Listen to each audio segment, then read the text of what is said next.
c'est un pur plaisir de vous recevoir en Algérie. Merci beaucoup de nous faire l'amitié, encore une fois, de répondre aux questions de Radio Algérien 3. Ça va?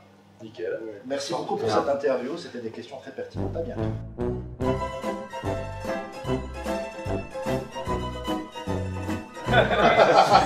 Ce serait génial. Ah, c'est vrai que c'est bien. Alors évidemment, on va revenir sur votre parcours qui est riche, qui est fascinant, qui est passionnant. On va revenir sur les ateliers et surtout on va parler du concert de demain qui promet le concert plutôt de tout à l'heure, qui va péter du tonnerre de Dieu. En tout cas, on l'espère. Alors, vous venez tous de Bordeaux, sauf une personne. Ouh, vous êtes Regarde renseigné, les en jeux. effet. Je vois ça, oui. Est-ce que c'est facile d'avoir des répétitions plus ou moins sobres quand on vient de Bordeaux? Alors, ça c'est plus avec les Bordelais qu'il faut voir. Tiens, voilà. Ouais, c'est sérieux. Bon, après la répétition. Après les répétitions, Ouais. toujours. On a été assez intelligents, on a mis les répétitions le matin. Oui, voilà. Comme ça, sinon on a mauvaise conscience. Franchement, si on fait une répétition sous vendredi matin, c'est grave. Excellent. Alors, on va revenir à la genèse du groupe. Alors, en 99, le groupe s'appelait Gorgasme. 97. Et vous étiez... 97, voilà. Et vous étiez 3. En fait, il y a Barbie, il y a Mathieu et il y a Sandrine à la batterie. Comment est-ce que vous êtes rencontrés déjà tous les 3, puisque tu faisais partie de la première mouture? Eh bien écoute, Mathieu et moi on se connaît depuis alors, le collège, le lycée. Donc je chantais dans les prémices du groupe, j'étais chanteur. Et c'était à la fin, donc après le bac. Donc il y a le batteur, le guitariste et le bassiste qui sont partis pour les études. Et donc on a continué le groupe et il fallait trouver donc un batteur, parce que j'avais pris la basse en même temps que le chant. Et puis Sandrine, pour le coup c'était ma copine à l'époque. Ça évite d'aller chercher plus loin. Voilà, ça s'est fait naturellement en fait. D'accord. Pourquoi Gorgasme? Outre le jeu de mots évident, bien évidemment. Bon, ça se suffit. Il n'y a pas d'autre explication, il n'y a pas d'analytique à faire. On avait 18 ans. L'explication est là. Excellent. Je pose la question de Gorgas parce qu'on va y revenir dans quelques instants. Alors à la base, il y a Guillaume qui vous a rejoint quelques années plus tard. Ouais, pas après la première démo en fait. Vous avez besoin. Il venait de Voratius Gangrène, encore une fois, notre nom hyper poétique. Ouais, c'est dans lequel je jouais aussi pour le coup. Et oui, il est venu parce que je voulais plus. J'avais du mal à gérer le chant et la basse, je voulais me consacrer plus à la basse. Donc tu avais besoin de renfort en fait. Ouais. Pourquoi Klaus Barbie? Autre jeu de mots encore une fois. Parce qu'il y a aussi Ben et Nuts, c'est ça qui est génial dans le mode, c'est que tout tourne autour des jeux de mots et... Tu vas faire la totale. La réponse est dans la question. Alors en 2000, c'est la première démo qui s'appelait, donc c'était éponyme, ça s'appelait Gorgasme. Comment ça s'est fait? À quel moment on se dit tiens, on en a marre de répéter ensemble et on va quand même essayer d'accoucher d'une galette, de quelque chose qui va être pérenne, qui va rester? Alors, pour le coup, on l'a fait en 98, la première démo. Alors votre biographie sur internet est mal à Chaland. C'est possible. Non, Gorgas, en fait, c'est notre premier promo pour faire la différence avec une démo. Donc, c'était notre troisième démo, en fait, si tu veux vraiment revenir sur les trucs du passé, quoi. Et c'est le premier truc vraiment qui est d'une qualité, qui est digne de ce nom, entre guillemets, puisque tous les morceaux qui sont sur ce promo sont aussi sur le premier album. D'accord. En 2002, donc, notre CD promo est enregistré et Arnaud vous rejoint à la guitare. Pour le coup, tu me fous un doute là. Arnaud. C'est sur votre site officiel, encore une fois, si ça c'est faux, c'est qu'il y a un problème. Non, non, Ah non, pardon, c'est moi qui t'ai dit des conneries. C'est quand 2002, tu as raison. C'est Arnaud qui nous a Non, c'était Nico qui te. Ouais, c'était Nico qui était à la guitare. Le début Alors, c'est compliqué, 2002. ouais. Nico, notre Nico, hein, pas lui. Je t'étais pas vu. Oula, c'est Game of Thrones en fait. Le début est Alors, difficile. on a fait une première démo en 98, un deuxième démo en 2000 et un promo en 2002. Voilà. D'accord. Et en 2004, c'est le premier album qui s'appelait Neurotripsique. Ouais. Qu'est-ce qu'on peut en dire encore une fois avec le recul des ans, comme on dit? C'est un premier album. Écoute, il est très bien, il y a son lot d'erreurs, mais il y a de... Ça, tu le dis souvent en interview, parce que j'ai eu l'occasion de... en potation, parce qu'il y a du travail, mine de rien, même si ça n'apparaît pas. Mais dans l'interview que vous avez donnée au Hellfest en 2018, tu disais que tu n'étais pas super satisfait et que tu l'écoutais quand même avec un petit pincement au cœur. Tu maintiens ou pas? Ouais, mais c'est normal. Hein. Enfin, Pourquoi c'est normal? Parce qu'on est forcément beaucoup plus satisfait de ce qu'on fait maintenant que de ce qu'on faisait il y a 20 ans. Sinon, ça voudrait dire qu'on n'a rien appris. Ouais, par exemple, justement, aux ateliers cet après-midi, je disais que des fois on pioche dans l'ancien répertoire des vieux morceaux, on se dit tiens, on va essayer celui-là. Et moi, quand on fait ce genre de travail, ça m'arrive fréquemment de reprendre complètement ma ligne de basse en fait, parce que j'ai évolué en tant que musicien et tout ça. Et je me dis, là, il y en avait trop, ça passait pas, cette partie-là était pas cool. Donc je refais ma ligne de basse en disant, là, tiens, ça sera plus adapté au morceau, pour l'efficacité, etc. quoi. En fait, un morceau ne meurt jamais. Ça se bien réinvente sûr. fatalement, c'est Bien comme sûr. c'est du Lavoisier en fait. Se réadapte toujours. Ouais, voilà, puis c'est cool, comme ça tu t'ennuies même pas. Quoi. Et il ressort l'année qui suit aux US. Et bien oui, on a trouvé un label. Ah, classe. C'est pas mal, hein. On a trouvé un label, donc il était motivé pour le ressortir, parce qu'on avait un petit label français à l'époque, et donc un label américain nous a fait une proposition pour le ressortir aux États-Unis. Et donc je pense que j'ai anticipé ta prochaine question, et il nous a demandé de changer de nom. Ah mais tu as grillé mon interview. Moi c'était le point culminant en fait de la question. Alors, Gorgasme a changé de nom et s'appelle donc Gorod. Qu'est-ce qui a motivé justement cette décision? Pourquoi? Il y avait un groupe américain qui s'appelait Gorgasme qui faisait lui aussi du Brutal Death. Et vu que lui à cette époque-là était beaucoup plus connu que nous, en fait, ça nous a paru naturel que ce soit nous qui nous fassions. C'était une décision facile à prendre? C'est le label qui nous l'avait demandé, c'est notre premier album. On n'avait pas une plus grosse notoriété que ça. Donc puis on n'avait pas non plus un attachement au nom d'Orgasme. Ah d'accord. Plus que ça, Même question qu'au début de l'interview, comme quoi je suis en manque d'inspiration. Pourquoi Gorod? donc suite à ça, on s'est dit, bon, il faut trouver un nouveau nom. Vous avez gardé le Gorod, c'est déjà bien. Il y a un début. Voilà. C'est ça, Il y a une continuité en fait dans la on pensée. s'est juste dit, il faut quand même essayer de garder une petite identité. Donc en fait, on a cherché un nom qui était avec l'ancien logo. En fait, si tu prends le logo de Gorgasme et le logo de Gorod, il y a des grosses similitudes en fait. Donc on a fait un brainstorming, tout le monde, une répète est venue avec tous les noms qu'il avait pensé et on a choisi celui qui nous plaisait le plus. D'accord. Donc il y a de la démocratie dans le groupe.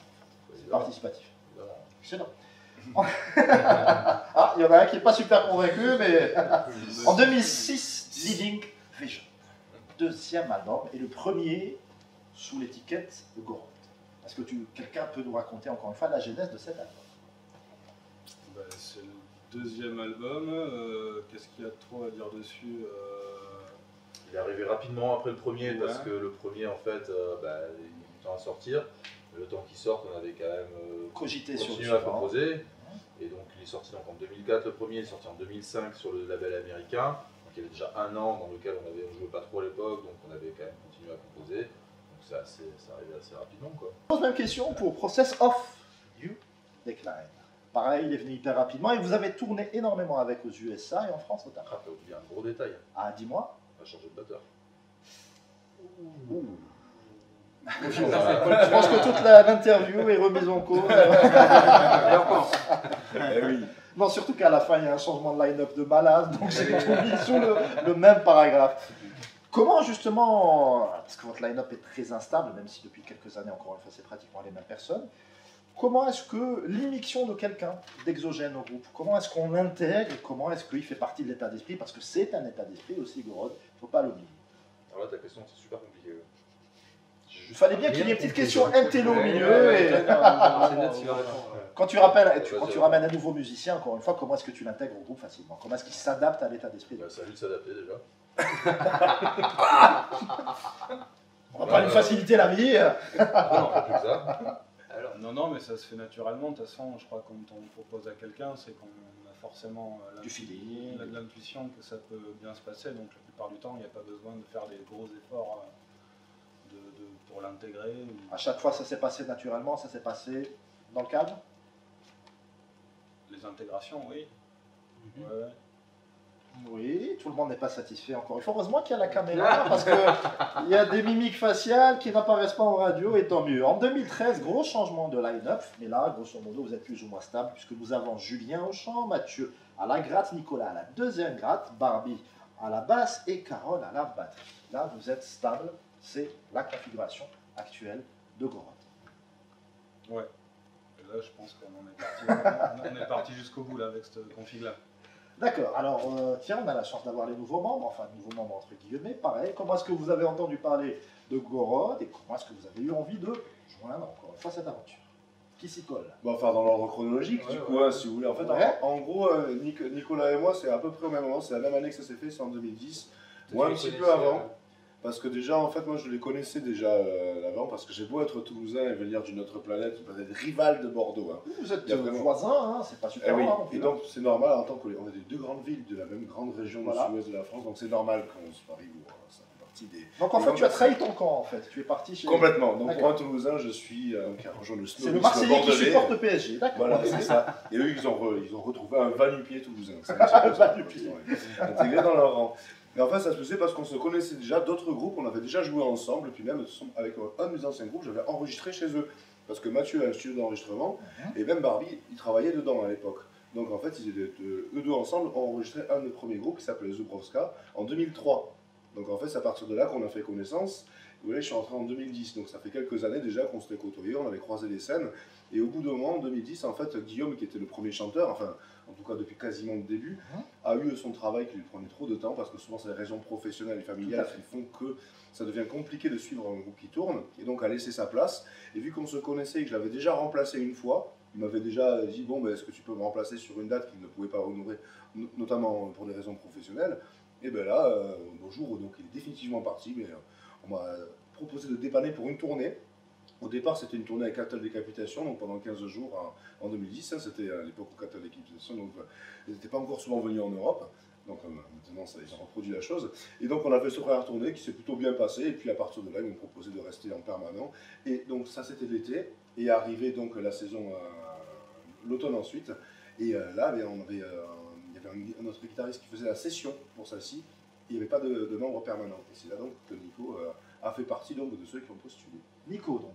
C'est bien moi. Mais, en fait, Gorod, moi j'ai connu grâce à mon ancien groupe qui s'appelle Arcania, qui sont pas de Bordeaux, qui sont d'Angers, et qui avaient enregistré leurs démos, il me semble. Quelques démos chez Mathieu, qui a toujours d'ailleurs un studio d'enregistrement. Et en fait, Mathieu Gorod avait mis une annonce sur un webzine qui s'appelait VS Webzine à l'époque, qui n'existe plus. Et le bassiste de ce groupe, Arcania, me dit hey, Nico, il y a Gorod qui cherche un guitariste et tout. Point. Voilà. Un petit SMS. Et moi, je me rappelle, pour l'anecdote, j'étais en répète avec un nouveau projet et j'ai même pas honte de le dire, je me suis barré de la répète. Oula, ça va faire plaisir à tes anciens copains. Ça. Je sais pas s'ils m'écoutent, hein, Clément et Miguel, salut. Et je me suis barré de la répète et j'ai envoyé un mail à Mathieu qui était donc ils étaient en tournée avec des Cattle. Et un mail très succinct, j'en ai renvoyé un dans le lendemain, je crois, plus complet. Parce que je me suis dit merde. Bonjour, gardez-moi la place. Ouais, voilà. Et puis voilà, après quelques répètes. La mayonnaise a pris tout de suite. Oui, Ah, non. Peut-être de suite. Hein, non, c'était 4 mois de. Oula. Pourquoi ça a été aussi long? Parce qu'on était 3. On était 3 sur le. Ouais, il y en avait 3 et puis voilà quoi. En plus, c'était pas. Aucun des 3 n'était des copains à nous, si tu veux, à la base. C'était vraiment que des 3 inconnus. Donc c'était vraiment en fait. Il fallait se découvrir. Ben oui, puis il fallait essayer de les connaître un peu, même quand on faisait les répètes en fait. Du coup, on a choisi Nico, pas pour des raisons, vraiment pour des raisons de son et guitaristiques, au final, si tu veux. Mais du coup, ça a pris vachement de temps parce que vu qu'on connaissait pas les gens, c'était délicat de se dire les choses et tout ça, tu vois. De dire oui ou non, même, tu vois. D'accord. Quand c'est ton pote, tu t'en fous, tu dis ça fait pas l'affaire, on s'en fout, allez, on va trouver autre Ça chose. restera ton pote, quel que soit. Quand c'est quelqu'un que tu connais pas ou qui, enfin là, il y a une certaine politesse à avoir. Et quand ils étaient plusieurs, bah, du coup on se dit bon, mais on fait qui, pouf, on sait pas. Et on a pris simplement celui avec qui ça musicalement ça marchait le mieux. Mais encore une fois, pour l'anecdote, je sens bien que le jour où ils avaient décidé de me contacter pour me dire que c'était moi dans la foulée, je leur ai envoyé un SMS pour leur dire bon, ça fait trop longtemps les gars, j'ai pas envie de voilà. Moi je quitte. Et Matt il me laisse un message après, il me rappelle. Ah ben c'est con, on t'avait pris toi, je vais voir.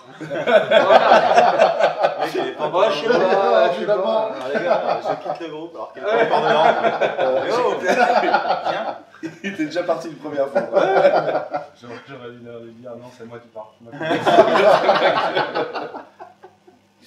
Alors, il y a un 4e album par la suite, et en 2016, surtout consécration, vous êtes classé par Metal Hammer, encore une fois, parmi les 10 meilleurs groupes français. Qu'est-ce que ça vous fait? C'est une consécration, vous en foutez, vous vous en doutiez? Non, on s'en fout. On savait déjà qu'on était les meilleurs. Non, mais les classements, c'est toujours voilà, subjectif. Enfin, c'est toujours plaisir si tu veux, mais l'autre fois l'an dernier, j'étais classé dans les 100 meilleurs guitaristes du monde et genre c'était pas une liste un ordre croissant si tu veux, mais j'étais entre Marty Friedman et Waouh! Sacha Distel quoi, tu vois. Non, mais qu'est-ce que je fais là quoi, tu vois. Ah, Sacha Distel qui était excellent guitariste. Non, à mais l'époque, oui. hein. Les gens se souviennent de Scooby-Doo, mais pas que, il n'a pas fait que ça. D'accord. C'était juste le classement de la vie de un gars si tu veux. Ouais, Donc, c'est vrai. On est sur quelque chose de très subjectif, donc forcément ça fait plaisir de toujours voir son nom cité sur quelque chose. Mais quelle valeur ça a dans le sens, bon mais c'est chouette, c'est sûr, on va pas s'en plaindre. C'est jamais un truc qu'on fera valoir nous quoi. Si tu veux. Voilà, j'ai compris. Alors, en 2017, Kiss the Freak, le 5e Freaks, pour être précis. Le 5e album. On est arrivé, donc il y a eu donc on a passé le 4e album, après le 5e album où Carole donc sa première apparition. Carole qui est un homme, je précise Voilà, ça, qui pour est les présent auditeurs ici, de radio voilà. à l'échelle 3, voilà. Et qui a rejoint, Avec un cas, merci.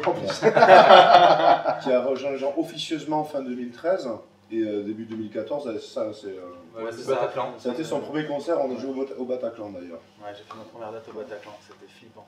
Mais bon, c'était cool. Ah, pourquoi c'était flippant? Bah, parce que c'est une très grosse salle en fait. Il y a beaucoup de Une monde salle et mythique c'était parisienne, une ouais. salle mythique. Donc, première date. Avec des gros groupes. C'est la première fois que je faisais une date aussi grosse devant tant de monde. Donc, c'était chouette. Ils sont bien sortis. Hein. Et Voilà, c'est quand même Merci. Ça voit que c'est ton pote. Et pour l'anecdote, en fait, cette Ouais. date justement qui est le premier concert de Carole, on en reparlait, c'est ce qui fait qu'on est en partie ici. Ah, D'ailleurs, c'est-à-dire? Parce que c'est le jour en fait on a rencontré Redouane, donc de l'Elahel, qui a été à l'instigation de notre invitation, donc qui est en collaboration avec l'Institut français d'Algérie, qui nous reçoit dans les murs ici. Salutations à Hashmi qui est en train de filmer derrière, voilà. Et c'est à partir de là que le premier échange s'est fait en fait. Il nous a vu jouer là-bas, donc lui il tourne déjà avec son groupe depuis un paquet Je d'années. porte le t-shirt de Ouais. l'Elahel, donc voilà, ça me Et prouve un peu. voilà, c'est suite à ce concert, il est venu nous rencontrer, il a commencé à discuter, il a parlé d'un éventuel projet plus tard, enfin voilà, et ça a repris surface actuellement que cette année. Et donc c'est le moment en fait où le premier lien en fait a été fait à ce concert-là. Donc, D'accord, le premier hameçon a été lancé. Voilà, et donc, mais voilà, maintenant la preuve en est, c'est qu'au bout d'un moment, ça fait des choses finissent par. Il a réussi à vous pêcher en fait. Là, 6 ans après, on est là. Et donc, ouais, ça, c'était pour Carole. J'imagine que c'est terrible parce que ton premier concert, tu vas le faire dans une des meilleures salles dans lesquelles on n'a jamais joué, qui plus est à Paris. C'est-à-dire que c'est quand même la capitale du pays où, en termes de pression, je pense qu'on l'a mis le maximum possible. C'était cool. C'était cool. Et du coup, c'était pour en revenir Et donc, aux albums. Et c'est là que sont sortis donc les albums suivants. On a le 5e Maze of the Second Creed et Kiss the Freak, qui est un EP, donc sorti ensuite, mais qui est sur un format court. Donc voilà. Là, Attends, envoyé la balle, tu débrouilles, tu dois enchaîner. Allez, c'est de là que Carole joue dessus. Kiss the Freak, du coup, c'était un projet qu'on a fait sur un moment assez court. On avait une tournée avec un groupe de thrash qui s'appelle Havoc. Et bon, on avait sorti notre album Maze of Psycho Creeds. Ouais, Il y avait un petit moment. C'est pour ça que je et ne l'ai donc, pas prononcé. Vous avez on avait- le 4e album, hop. on s'est dit que ce serait bien d'avoir un peu d'actualité pour faire cette tournée. Et c'était une tournée plutôt axée trash. Et on s'est dit, vas-y, on va faire un EP trash. Et donc Mathieu s'est collé en très peu de temps à faire un peu dans la spontanéité cet EP, qui a bien marché finalement. Ça a bien marché pour nous, on était contents de le faire, le rendu est plutôt pas mal. Et lors de la tournée, ça a eu un bon impact, je trouve. Donc voilà, c'était un truc un peu. Voilà, c'est un EP, quoi. C'est pas vraiment dans le projet général Gorod, la musique préférée de Gorod, on va dire. Mais voilà, c'était un projet un peu à part, un EP trash. D'accord. Et on attaque enfin le dernier album en date, si je dis pas de bêtises, en 2018. Il s'appelle Aetra. Oui, Ouais. non plus court déjà, j'ai fait un effort là-dessus. Ouais. Alors c'est la déesse de la lune. Est-ce Ouais. que c'est juste? Ou alors c'est l'éther en latin? Il y a deux explications. Alors là, ouais, bon, j'ai fait simple et compliqué à la fois parce que quand même, fallait pas déconner. Parce que quelque part aussi, quand on cherche un nom d'album aussi, il y a cette question du nom qui sonne, du nom qui claque. Donc, genre, le but était de faire un concept album sur la Lune, uniquement sur les différentes dévotions lunaires, donc faire un tour de la planète. Et j'ai cherché des noms, et on était dans le camion tous ensemble, je leur ai donné des noms. Ce nom il est bien? Non. Celui-là? Non. Démocratie Celui-là, non. participative. Quand j'avais fait tout le tour, j'avais plus de DS, j'avais tout épuisé, tous les DS, et j'ai commencé à aller chercher d'autres noms qui pouvaient s'en rapprocher, plus ou moins. Et donc Aetra, en fait, c'est un nom qui est complexe, dans le sens où ça fait référence à la mythologie grecque, mais qui est relié à la Lune, mais pas forcément. C'est-à-dire que les différents historiens ne sont pas forcément d'accord de qui est cette personne, parce que c'est une personnalité secondaire. Donc certains disent que c'est la mère de Thésée, d'autres disent que c'est peut-être une autre transformation du nom de Théia, qui était donc la femme d'Hyperion, et ensemble, ils ont eu Hélios, donc le soleil, Séléné la lune, et Éos l'aurore. Donc ce serait peut-être la mère de la lune. Donc en fait, c'est la problématique, et s'agit-il de la mère de la lune, s'agit-il de qui que ce soit, en tout cas ça fait partie des personnages qui sont toujours un peu en derrière, auxquels on ne s'intéresse pas, et qui pourtant ont un rôle fondamental dans les histoires. Et en fait, c'est parti de ça, c'est des fois des noms, même quand on est, moi étant donc du coup historien de l'art, je recherche souvent des noms, et on se dit, mais comment est-ce que ce nom est apparu? Mais s'il faut, c'est quelqu'un qui a essayé, il s'appellera comme ça, je mettrai ce nom-là, et puis 2000 ans après, ce nom est toujours utilisé. Donc oui. La sémantique en fait de la chose. Voilà, on peut dire que ça peut l'être, mais oui ou non, enfin pas tout le monde est d'accord, mais quoi qu'il en soit, vu qu'on est sur la création artistique, on décrète du coup peut-être qu'il s'agit donc pas de la fille orpheline, mais de la mère orpheline éventuelle de la Lune. Et donc d'où vient-elle la Lune, on ne sait pas, et donc la réponse, enfin en tout cas une réponse, on ne sait pas vraiment, mais est donnée dans l'album où on fait une espèce de tour du monde, des différentes dévotions autour de la Lune, qu'elle soit masculine ou féminine, parce que d'ailleurs pour nous dans nos cultures occidentales, la Lune est souvent associée à un être féminin, alors que la Lune, en Orient, des fois, c'est masculin. il en est tout autre chose. Tout voilà, à fait. c'est ça qui est intéressant. Bon, voilà pourquoi le sujet. Il le vend bien en tout cas. Là tu m'épates. Alors c'est produit par Mathieu Pascal. Comme Depuis toujours. Tous les albums, en fait, il y a que Perfect Absolution que quelqu'un d'autre a mixé. Et cet album-là aussi, en fait, c'est pas moi, j'ai juste enregistré. J'ai pas. Oui, le mixage c'est Daniel Bergstrand de Meshuggah. Qui a fait Meshuggah. Comment est-ce que, ça c'est une question que je pose souvent aux producteurs, musiciens eux-mêmes, comment est-ce qu'on arrive en fait à se couper en deux et à être de l'autre côté encore une fois de la vitre et à engueuler ses copains, à être hyper critique par rapport à son propre travail alors qu'on fait déjà partie du process créatif? Pas de vie sociale. Ouais, faut dormir. Non, je sais pas, moi j'ai toujours fait comme ça, donc je sais pas quoi te répondre, c'est comme ça. Je le fais. Il n'engueule pas ses copains. Non, il est non, très ça patient marche pas, et voilà, c'est une grande qualité derrière la vitre. C'est excellent ça. Qui a même voulu progresser. Et après même, Ils sont trop sympas avec toi, je pense qu'ils te préparent quelque chose. Je dis ça la plupart du temps, je sais ce que je veux, tu vois, et je pense que c'est cool pour eux du coup de travailler parce qu'il y a, tu vois, on n'est jamais en train de se poser des questions. Il y a toujours ou le musicien ou moi qui apportons des solutions et du coup on reste pas, si tu veux, longtemps. Ce qui crée des problèmes souvent, c'est quand on sait pas où on va, si tu veux. Mais là, je pense que vu qu'on sait d'avoir un capitaine, une direction et de. Ouais, voilà. Mathieu compose tout, la musique, à peu de choses près. Enfin, Barbie amène ses lignes de base de temps en temps, Carole aussi ses idées. Donc, du coup, Mathieu il a une idée vraiment assez précise de ce qu'il veut faire entendre. Donc, du coup, c'est hyper facile. Il nous drive, il sait ce qu'il veut, donc c'est très facile. Quoi. Il me dit non, tu vois, c'est comme ça. Alors, ça va très vite en fait. Excellent. Alors, j'ai écouté l'album. C'est pas forcément ma tasse de thé personnellement. Je suis plus heavy à la Maiden à l'ancienne. Comme mon âge avancé le pro, qui a pondu l'intro de Becktankers, qui est un chef-d'œuvre absolu. L'intro, à la gratte, au début. Eh ben, chapeau, respect. C'était une pure merveille. Il y a aussi le riff de Goddess of the Earth. Le riff, là, je me suis dit, là, franchement, capitaine. L'atrocité à jouer, mais c'est efficace. Il y avait un tas de choses que tu ne savais pas faire et que tu as dû apprendre pour cet album. Ah bon Pareil, la même interview, celle du Hellfest 2018. Ah ouais, c'était pas mal, c'était l'édito et tout ça. Ah oui, d'accord. Truc archi rapide, il y a des trucs qui... Non, oui, qui vont beaucoup plus vite que tout ce qu'il avait jamais fait avant. C'est que Voilà. ouais, j'ai dû bosser un peu quelques techniques, c'est vrai, donc ouais, je me rends pas compte. C'est vrai que les jeunes groupes maintenant. Mais encore oui, une oui, fois, il y a des techniques que j'utilisais pour aller un peu plus vite, parce que oui, c'est sûr que ça va vite, et donc à un moment donné, il faut y aller, quoi. Donc ouais, j'ai bossé quelques techniques supplémentaires. Nickel, on a fait là le tour un peu de la discographie hyper riche de nos amis de Gorod. Là, on va s'intéresser aux ateliers, parce que vous êtes venus en Algérie, évidemment, pour donner un concert, enfin 2 concerts, parce qu'il y aura Alger, il y aura Annaba, dans l'est du pays. Vous avez aussi animé des ateliers autour du matos, autour des instruments, autour de la voix. Alors, qui se dévoue pour m'expliquer chaque jour quelle thématique vous avez abordée? Barbie, c'est le patron, mais. Tout le monde s'est retourné vers toi, en fait. C'est le grand maître des ateliers, Barbie. Non, on nous a proposé donc 2 ateliers, un de 3 heures et un de 2 fois 2 heures. Donc après une répète, on s'est mis ensemble donc, avec Mathieu et Carole, puisqu'il n'y a que Mathieu et Carole, ça répète. Et on s'est dit de quoi on va parler. Donc on s'est dit on va faire un atelier sur le son. Donc c'est-à-dire sur le matériel qu'on utilise, pourquoi on l'utilise, donc avec l'appui toujours de notre ingé son, David, là-bas. David, Et tout coucou, ça, David. Acteur de l'ombre, qui reste acteur de l'ombre pour qui n'a l'interview. pas voulu encore une fois participer à l'interview. Je me sens personnellement vexé, mais Donc on a sur le son parce que moi je partais d'un principe en fait où des fois je suis allé voir des groupes que j'appréciais vraiment sur CD ou à écouter comme ça. et en live, Et c'était. en live et tu viens et t'es un peu déçu parce que le son il est pas, tu vois, ça représente, c'est pas comme sur le CD, enfin c'est jamais comme sur le CD, c'est une histoire d'équilibre entre le son que tu recherches et le côté pratique que tu peux avoir parce que quand tu te déplaces souvent, il y a une question de poids, il y a une question de fiabilité.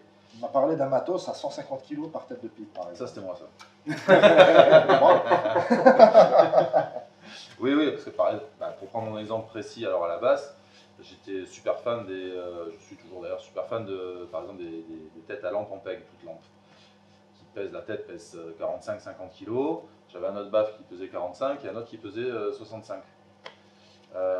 Voilà. Ah, il faut l'avion d'Iron Maiden, hein, piloté par Dickinson en personne. Voilà, donc quand tu commences à tout trimballer, ça va si tu as un concert de temps en temps, quand tu commences à avoir plusieurs concerts Mais en d'affilée, tournée, c'est pas évident. voilà, tu te tues le dos, enfin, plein de raisons qui font que c'est pas pratique au final. Donc après, tu trouves d'autres solutions qui, où tu es quand même satisfait du son, un minimum.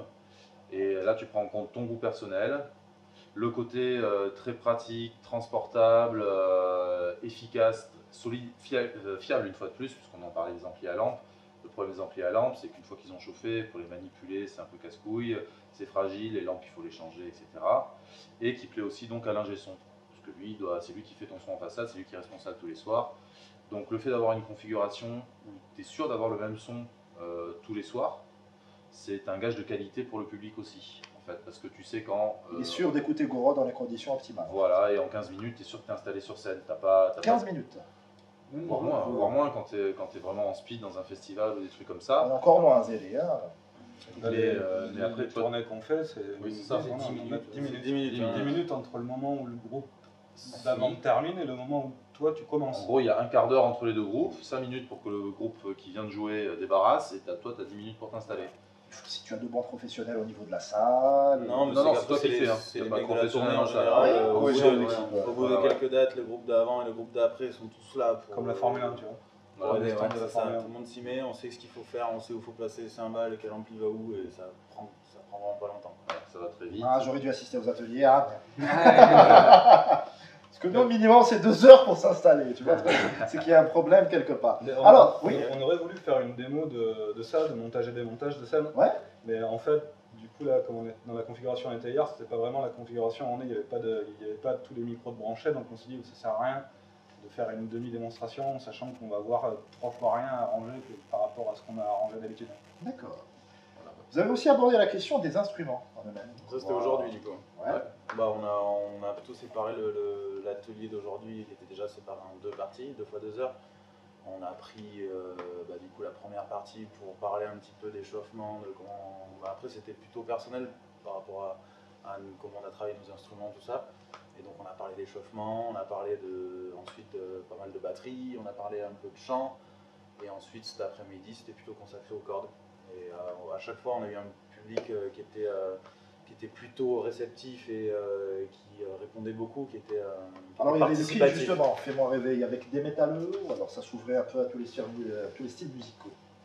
En Ouais, vrai, ça, on on aurait sait pu- que des ouais, métalleux, il y avait pas mal de métalleux, je crois, Ouais. mais Oui, après, on n'en est pas guitariste, sûr. Hein, on est pas Après, sûr. il y avait un espèce de questionnaire pour pouvoir participer aux 2 ateliers. Donc après, j'ai pas l'énoncé Le exact. morphotype des voilà. Ouais, participants. mais après, c'était forcément Oui, un peu après, plus oui, pour il y des avait métalleux, beaucoup, bien sûr, j'imagine. il y avait- Hein, on a parlé oui, un peu de après, nous, on technique a de métal. accès Ziri était présent. Kanorala Desga ou là Que des métals, oui. que des métals. Il y avait des C'était métalleux. en bonne Cherchez, compagnie bon. donc. C'est bien, on n'a pas parlé forcément que de métal, on a parlé de principes généraux et c'était assez agréable. En tout cas, on avait un public qui était assez participatif, donc Et du coup, réceptif. c'était ouais, réceptif, qui posait beaucoup de questions. Ce qui fait que ça nous a aussi beaucoup aidé parce que c'était la première fois qu'on faisait une masterclass comme ça en groupe. Donc, en tout cas, on les félicite parce qu'ils nous ont bien aidés à ce que ça se déroule bien.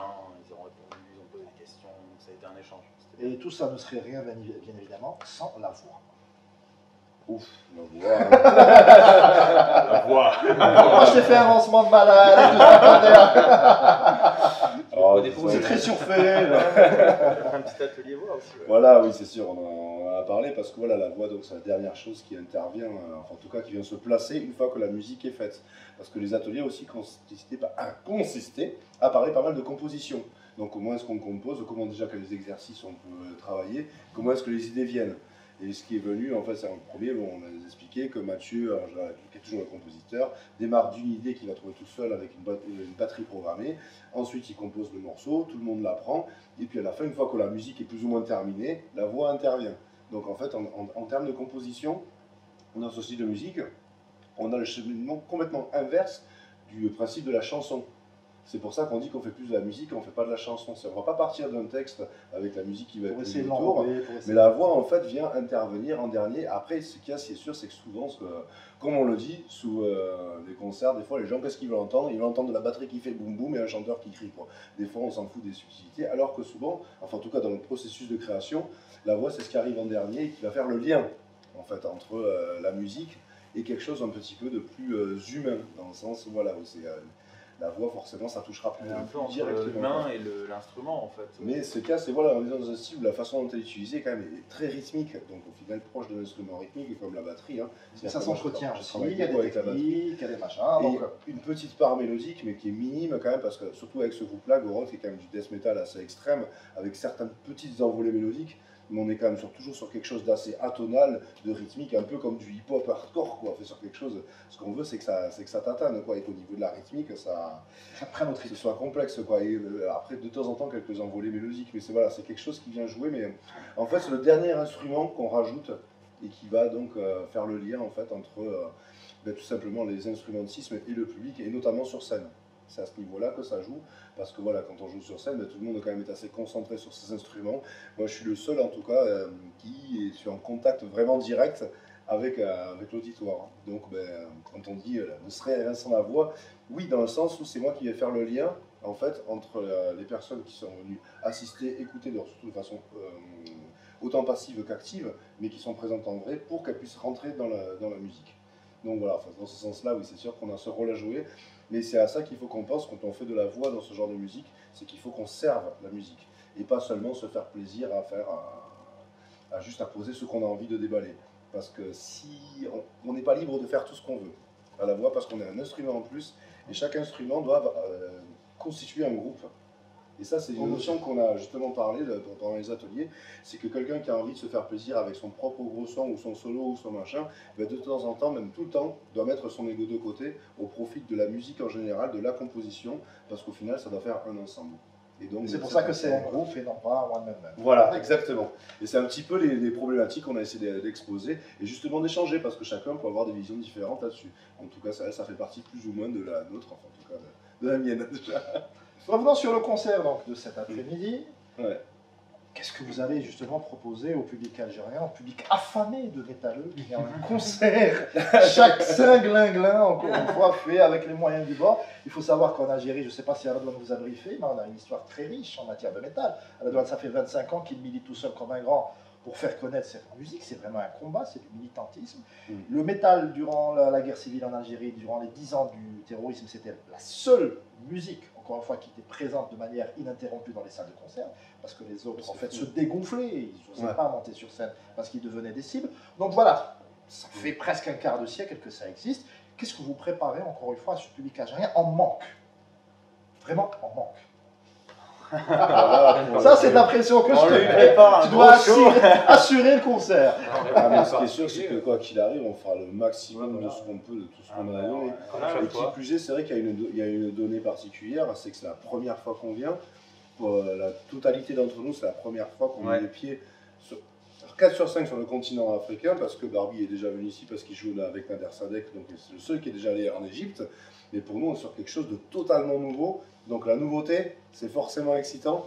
Et donc on a vraiment envie de découvrir quelque chose, en plus qui, comme tu disais, hein, c'est une scène qui était très présente, mais dont on n'entend pas du tout parler en Occident. Très peu, à part les Larel, encore une fois. Et justement, c'est stupéfiant, parce que c'est vrai que c'est pas parce qu'on n'en parle pas que ça n'existe pas.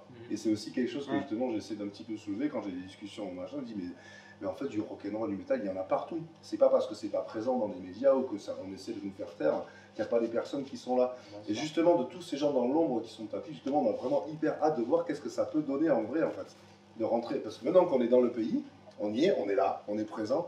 On a envie de... De toute façon, si c'est un mauvais concert, vous ne repartez pas, ça c'est clair, net et précis. Ah non, mais on continue tant qu'il est... Jusqu'à qu'on en fasse un peu, en fait. Jusqu'à ce qu'on en fasse un peu, ouais. On reste pas là. On a quand même de très bons échos du public algérien pour le coup, donc c'est vrai qu'on est impatient, hein, comme il dit, ça n'est pas de souci, c'est la première fois qu'on vient jouer et tout ça. Donc bon...